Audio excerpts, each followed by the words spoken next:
Hello and welcome back to TechnoSurge in YouTube channel. So first of all, Microsoft has promised a slew of Windows 11 changes in response to Microsoft criticism. The thing is, Microsoft not doing their things properly to optimize Windows, and that's why a community named it Microsoft. But with every Windows 11 update seemingly introducing new bugs or somehow breaking the core functionality, because there was one time where games were not able to run properly, there was FPS issues and stuff like that, and now there was issues with renderings and everything else, PCs restarting continuously. Here it says our commitment to Windows quality. Hello Windows Insider, I want to speak to you directly as an engineer who has spent his career building technology that matters, and now there will be more taskbar customization including vertical and top positions, integrating AI where it's most meaningful with crafts and focus, reducing disruption from Windows updates, faster and more reliable file explorer, more control over widget and feed experience, a simple more transparent Windows Insider program, improved feedback hub available starting today.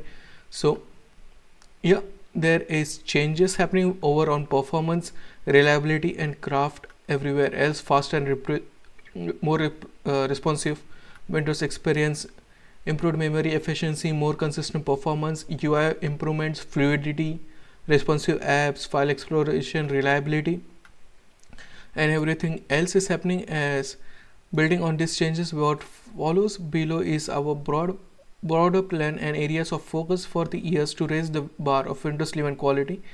The work is underway. You can expect to see tangible progress that you will be able to feel as you preview builds from us throughout the rest of the year. Last night I had the chance to sit down with a small group of Windows Insider here in Seattle to listen to answer questions and to share more about where we are headed.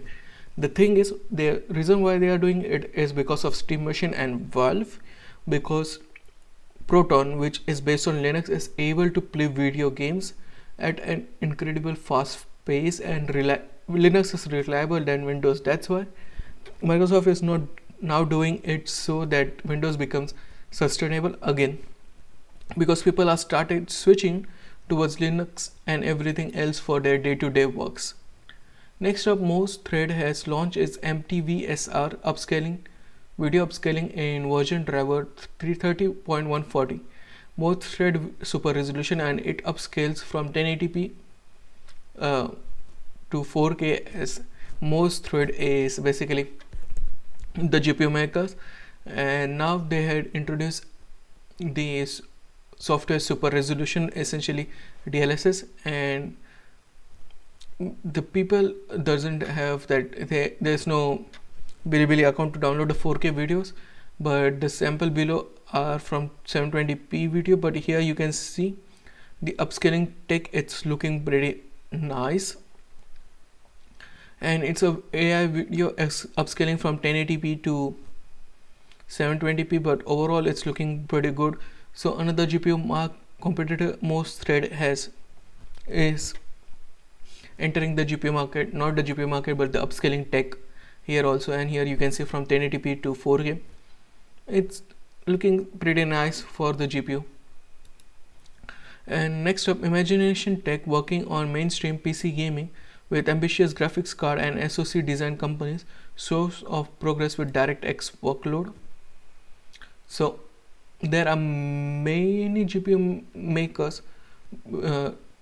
Imagine technology is based essentially PowerVR 3D graphics. IMG is best known in PC circles among folks of certain vintage, where it was called PowerVR 3D graphics, and it existed over 3 decades ago. So yeah, they are also coming back, and they showed off regarding their 30th anniversary that its tech was behind the aforementioned Chinese desktop cards. By the time they have been the new generation from the fastest, with models like the Double Power Fantasy 1 Type B card launching. DirectX workload is running pretty fine on this mainstream graphics card. So Imagine Tech is coming back kind of. And lastly, for today, we have some updates regarding the criticism for Crimson Desert not running on Arc GPUs, and Pearl Abyss recommended refund at that time because it will not be supported. But due to the backlash, we are aware that the Crimson Desert currently doesn't launch on system with Intel GPUs, and we are hugely disappointed that players using Intel graphics card can jump to the world of Pearl, world of Pywell at launch. Getting games run smoothly is always a partnership between developers and hardware makers. Over the past year, we have reached out to the Pearl Abyss many times to help test, validate, and optimize support for Intel graphics, providing early hardware drivers and engineering resources across multiple generations, including Alchemist, Battlemage, Meteor Lake, and Lunar Lake. Our teams are deeply committed to helping all studios deliver the best experience possible, providing open tools documentation and direct engineering support to make sure their games run well for everyone, including the tens of millions of players using Intel GPUs. We remain ready to assist Pearl Abyss however we can.